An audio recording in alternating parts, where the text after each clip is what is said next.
Ya,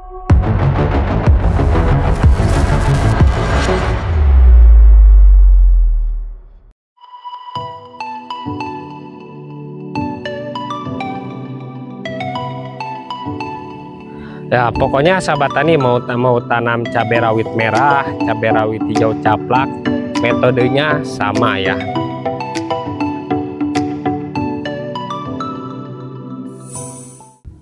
Nah, untuk lahan yang ini karena kemarin itu cuacanya sangat campur aduk ya, termasuk kemarau enggak, hujan masih aja lebat ya sahabat tani.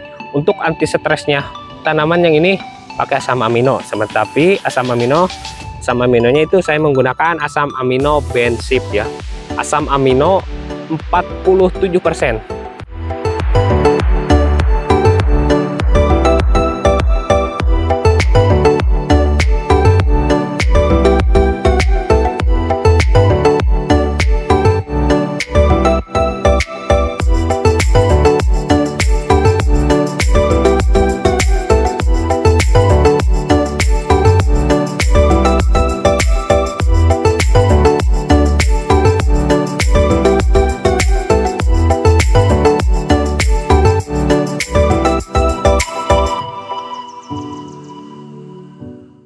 Assalamualaikum warahmatullahi taala wabarakatuh. Selamat datang kembali di channel Jampang Tani TV. Oke sahabat Jampang Tani, ini adalah cabai rawit Abayomi yang baru tanam ya.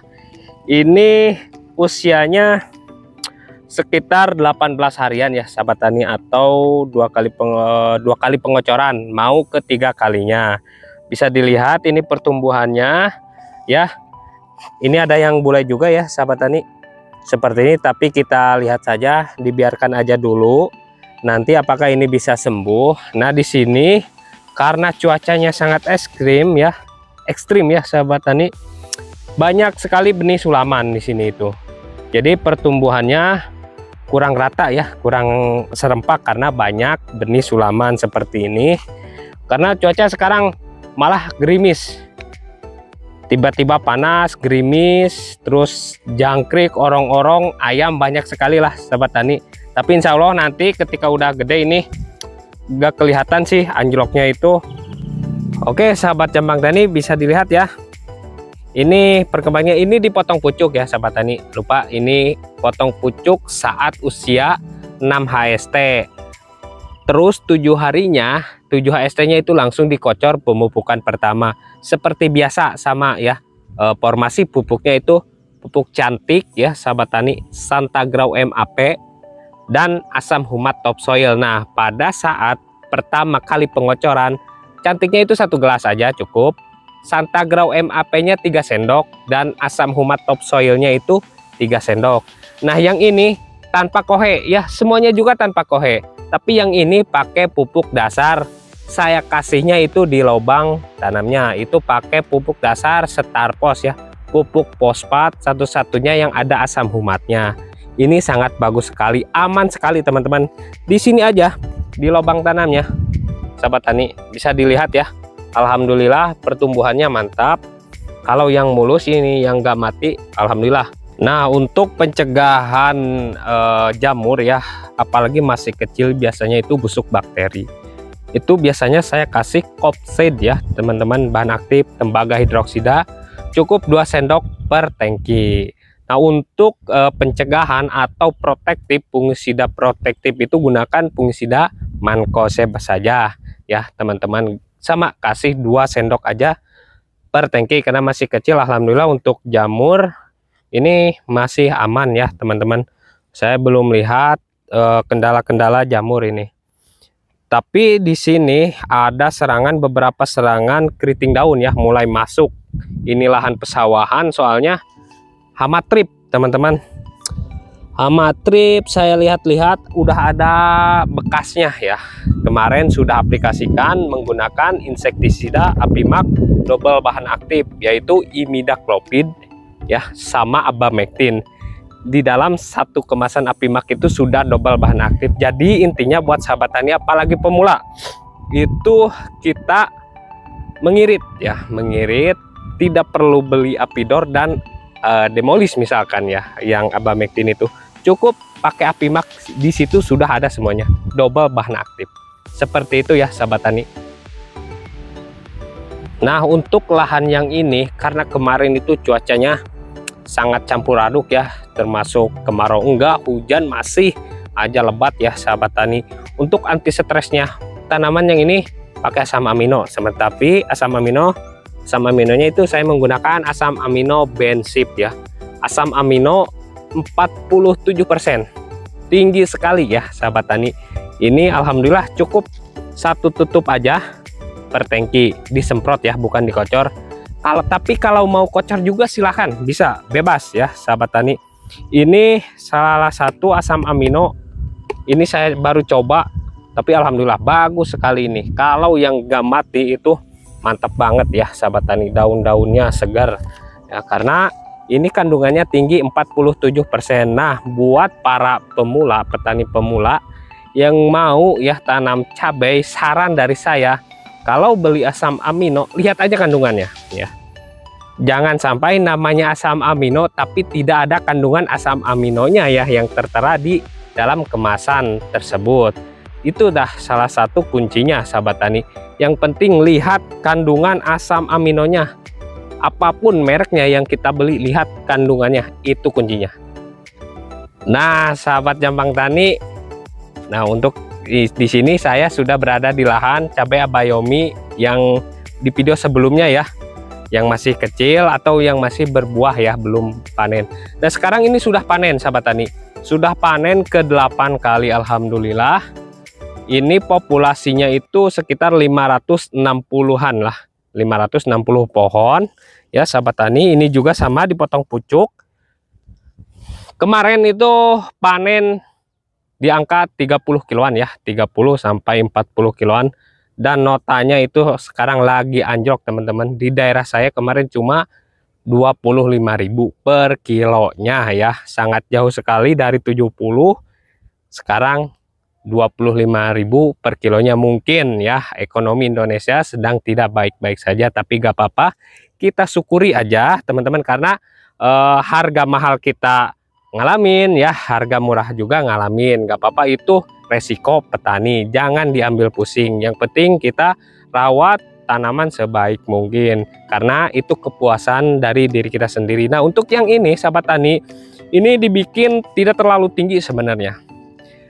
Saya bikin percabangannya itu tidak terlalu jauh ya, sehingga buahnya rapat ya sahabat tani, rapat.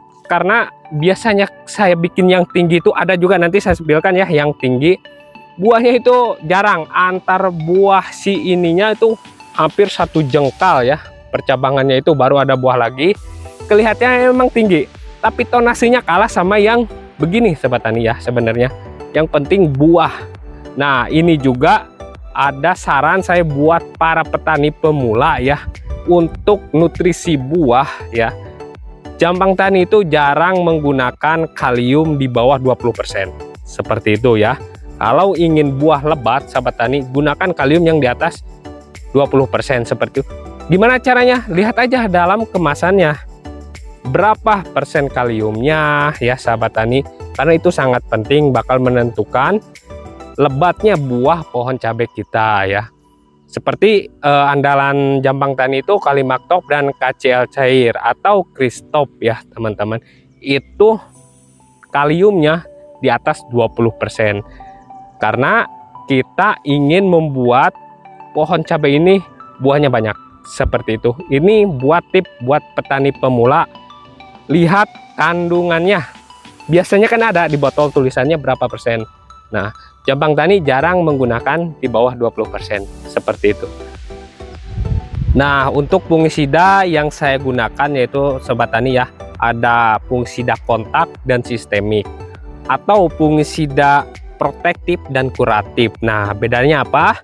Protektif itu perlindungan ya, di luar saja. Perlindungan seperti mancozeb teman-teman ya. Yang kontak itu protektif biasanya. Nah, untuk sistemiknya itu yang kuratif seperti fungisida etio berbahan aktif metiltiofonat, itu 2 fungsi, bisa protektif dan kuratif ya. Ini sudah saya gunakan, alhamdulillah teman-teman ya, aman, terkendali, sama Bestromil juga masuk. Bestromil di sini justru yang saya jarang menggunakan Ajol ya. Golongan triazol itu jarang saya aplikasikan. Ini karena terlihat aman, tapi boleh sekali-kali mau skor, sinergi ya sahabat tani, tandem, apapun itu, yang penting golongan Ajol boleh itu diaplikasikan kalau ingin memperhijau daun ya sahabat tani, mengkilapkan buah cabai, itu emang juaranya golongan Ajol itu ya. Ini tapi ini lebih ke kuratif, protektif, saya kedepankan teman-teman ya, perlindungan teman-teman ya. Kalau ada yang terserang itu udah gak bisa lagi sama yang protektif. Kita gunakan fungisida yang cara kerjanya itu kuratif ya teman-teman, penyembuhan artinya. Bisa dilihat ya, karena sekarang musim hujan di saya ini masih terbilang ekstrim ya teman-teman. Bisa saja kalau kita lalai itu terkena patek. Kalau udah terkena patek itu susah sekali ya sahabat tani. Penyebabnya apa? Mungkin pH-nya drop ya sahabat tani. Nah, cara menaikkan pH itu saya biasanya kocor kalsium powerkal ya sahabat tani. Kalsium powerkal ini emang jagonya sih di musim hujan. Komplit sahabat tani, magnesium, asam humat di sana ada. Kalsiumnya ada dua, kalsium oksida dan karbonat ya. 50% dan 100%. Itu top markotop, silahkan coba kalau gak percaya. Ya pokoknya sahabat tani mau tanam cabai rawit merah, cabai rawit hijau caplak, metodenya sama ya. Terbilang ini sangat irit sekali. Kenapa? Kalau ada metode yang irit, kenapa cari yang mahal, bener gak? Metode irit tapi hasil selangit seperti itu. Biaya murah tapi hasilnya mewah, seperti itu teman-teman ya.